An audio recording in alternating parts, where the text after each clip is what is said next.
Congress party assembly ఎన్నికల్లో చెప్పిన విధంగా వికలాంగుల పెన్షన్ 6,000కు పెంచడము, ముఖ్యమంత్రి పీఠం నుంచి గద్దె దిగడము ముఖ్యమంత్రి రేవంత్ రెడ్డి తేల్చుకోవాలని భారత వికలాంగుల హక్కుల పరిరక్షణ సమితి రాష్ట్ర అధ్యక్షులు గిద్దె రాజేష్ వెల్లడి.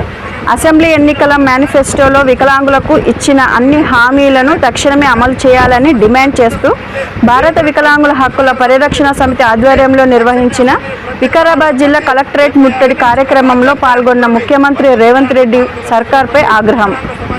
స్థానిక సంస్థల ఎన్నికల్లో రిజర్వేషన్ ఇవ్వాలి.